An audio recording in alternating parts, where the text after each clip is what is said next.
All right, everybody. How are you doing? This is just me a quick update on progress in the van. Still not completed yet. I was thinking it was possible I'd be done right at the end of the year. And I'm very close, but with the holidays and everything, as I'm sure you guys can imagine, I had a few delays, but we're getting very close. I've got a few more things done that I want to show you. And of course, I hope everybody watching had a good Christmas 2023. But let's get into it. So since last time I showed up here, is I did this door right here. Because if you guys recall, this was storage down here. So I made this door. Okay, I've talked about how I make these doors in many other videos, but it's just cedar. And now something I've done in a lot of my truck campers, and I'm extending in here in the van, is instead of putting these doors that cover overhead storages like this on a hinge or some other mechanism, I make my doors just to pull off. And I know that's a bit unusual, but for me, it's just a hassle. I've never liked the idea of a swinging door in a small space. And, you know, let's say this was hinged. You would either have to hold it up while you're sifting through there, or I'd have to have some sort of gas shock system. And the gas shocks are fine. It's just kind of a lot of hardware to fit in a particular area. And I don't think removing those really, you lose much. You know, this is really easy to pull off. And, you know, you want to grab something, you just stow it to the side. It does take a little practice to line these up and get it to attach. But for me and my camper, it's not a factor. So just something for you guys to think about. As you guys can see in this space back here, I got a bunch of trim pieces in, and those trim pieces make a huge difference. They really bring it together. And then up here, up on the upper side here where my hand is, as you guys can recall, this was an open area exposing the fiberglass to the high top roof, and I installed a piece here. These are just a dark cedar. Cedar, when you naturally comes in a quite wide variety of colors. Obviously, most of it is kind of this lighter tan or kind of a reddish color. That's kind of the norm. But they do have sections of cedar that are very dark. And so I hand selected these when I was buying the boards, and I've used them for a couple of the little edges and treatments. And then finally, in this area, is I actually framed out the windows, both for the back and the two sides. And I think that really just brings everything in. It's gonna take a little bit of extra work, but I'm gonna do something really special for these rear window treatments back here that I think is probably not seen too often, but I think it'll be a really neat feature. I think you guys will like it. So. Or at least I'm going to attempt it. It's something I've never done before, so it may not work out. Oh, and then I'm sorry. Finally, down at the bottom, we got all of the sides sheathed in. And let me make sure this is in the camera view here. Let's bring that down a little bit. And as you guys can see, we got the tabletop back here. I'll bring the camera in and show a little bit of a closer view here in a second. But this is walnut. And I did a water-based polyurethane coating on the top of it. This was the first time I've done that coating on walnut in one of the campers, as far as I can recall. I typically put an oil treatment on the walnut countertops.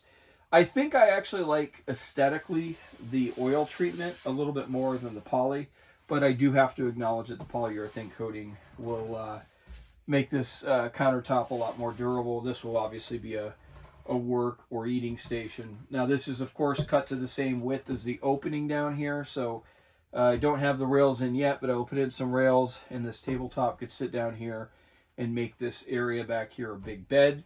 And then this sits on a lagoon mount. I'm sure most of you guys I'm sure most of you guys are familiar with Lagoon mounts, but if you aren't, Lagoon is the manufacturer, and it basically has an arm that extends, and underneath here there's a little plate that it bolts to, and then you have a dovetail mount that you apply to a horizontal or to a vertical surface, and you got a table that moves all around, and it's very easy to take down. So if you wanted to convert this into the larger bed like I was talking about, it wouldn't be a big deal, but it allows for an enormous amount of versatility in terms of space in here, moving this around, as you guys can imagine. But yeah, this area is looking really good. And, you know, for those who've been following along, which I appreciate, you know, one of the things in this area I'm sitting in here in the back of the van, one of the things I talked about was I really wanted to open this up because in its original format, it was very tight, very confined, very cluttered. I mean, I actually didn't want to go back there because it was kind of so claustrophobic, but I think I've achieved my goal. I think this is a lot more open and spacious than what it originally was, and it's a very inviting area, even though it's not super tall, but you know, you walk in and then basically sit. It's just very comfortable and warm to be in here. This table is a real nice addition, so I'm very, very happy with the results so far. So let's move into a couple other things here.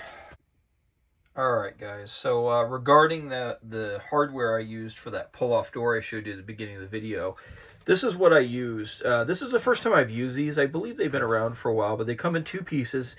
And from the best I could tell, it's called a grabber latch.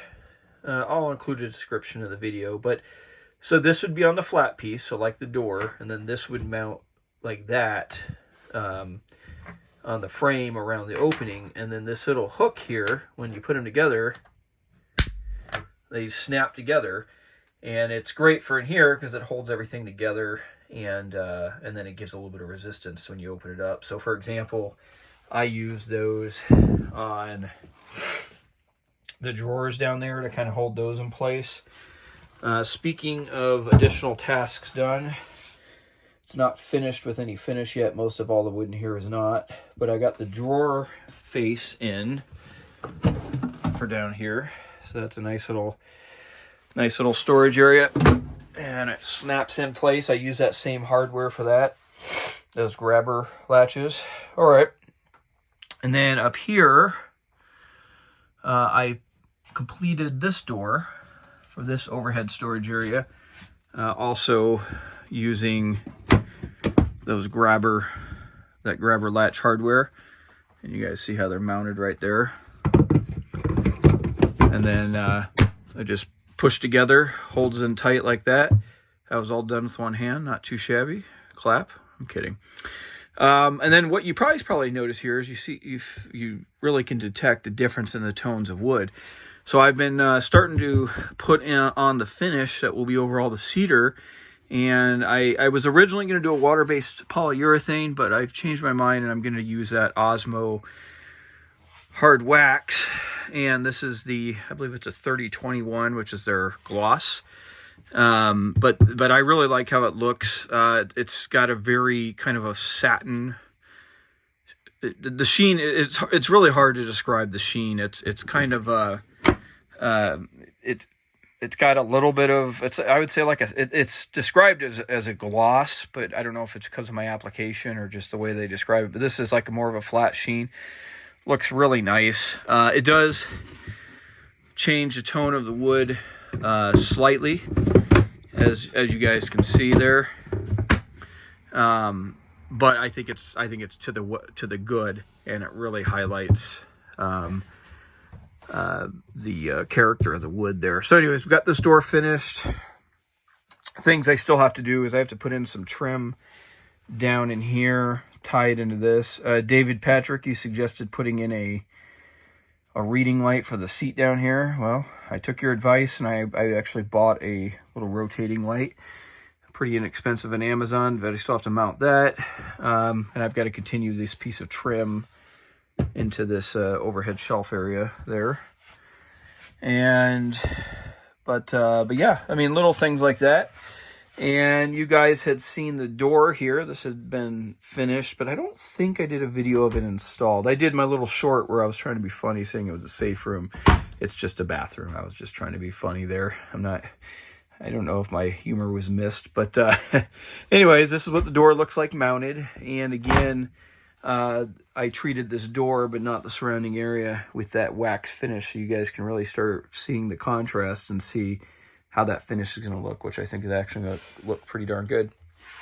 And then down here, this panel down there, which is where the output for the heater vent is attached right now, I completed that. Now, because this was a utility area under here and I might want to access it sometime, this whole panel, I'm not going to pull it off because it's tied in with the flexible tubing, and it's just be a kind of a challenge on the video. But this whole thing is held on with those grabber latches, and this whole bottom panel you can actually pull out, which will allow you service access underneath the shower area. So it's that little thing wasn't just thrown in a few boards. That took a little bit of time to build that little panel there. And finally, this right here. So if you guys recall, I kept talking about I wanted to put a lagoon mount here with a little tabletop that sat over the top of the fridge, and this is it. This is what it's like. So just to recap here, we have the base down there with the drawer, which I showed you, and that's screwed to the floor of the van, some sheet metal screws, and there's the lagoon mount, and then there is the arm. Now this is the long version. Lagoon makes a standard version, which is the one that's used back there, and they make a long version, which is this one, because I wanted to rise above the fridge. But if you guys note, the way I position the mount, I could actually drop the bar down in to the well here by where you get into the van, so I could make this a lot lower if I wanted to. But you guys can see this thing can, just like the back one, can maneuver all around like that. And I think it's useful. So, for example, you're up here cooking. You obviously have basically zero counter space.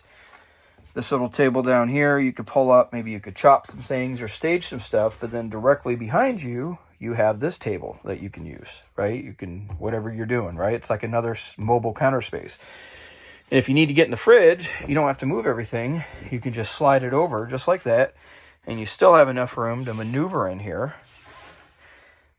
And you can open up the fridge, and then you could slide it over. So if you guys are imagining, you're using this like kitchen counter space, you don't have to take everything off, because there was someone that suggested just using the top of the fridge, and that was kind of... it's a handy space. It's a big space, but I didn't want to have to take something off the counter every time I wanted to open the fridge, or not open the fridge because I had stuff on top of it. You see what I mean? So putting this table here with this mount, gives you that level of flexibility. It's a little high, but you could even rotate it around and kind of eat from it if you were in this chair. But guys, yeah, this is, that's about it in a nutshell. I still got, you guys can see I've put some boards across there. I have to drill all the various holes for couple different outlets and stuff like that. I have to, of course, go through and finish, put all the oil finish on all this wood in here. I think it looks good now. I think it's going to be off the hook when I get that finish on there, and all of these tones of this wood will be brought out. Of course, I have to make the cushions back there, and then up in the cab of the van itself, I'm going to redo the headliner. And I had been thinking about how I wanted to kind of, black out separate the main coach portion from the cab, when I'm camping or parked or whatever. And so this headliner here, I'm going to replace it with a little bit thicker piece, a 1/4-inch piece of plywood. And I'm going to put a different liner material. And then I found a track system that is flexible, and I'm going to rotate that around and have it go up toward the front, so around the backside of that chair, and terminate here. And I already got some blackout curtains, so the idea would be, you could slide the curtains all around, or you could stuff them off to one side. These seats have a pretty sizable pocket in the back of them, so I'm kind of imagining I would slide, when I wanted it open, I'd slide everything over to the passenger side and just, imagine the seats turn around and just stuff it in that pocket. But that's my plan. We'll see if it works. Yeah, long video, but you know, quite a few things I got done, I guess, now that I'm actually talking about it. And we're getting very close. I appreciate everybody who provides comments and hangs out, and hope you guys are getting some from this. Thanks so much.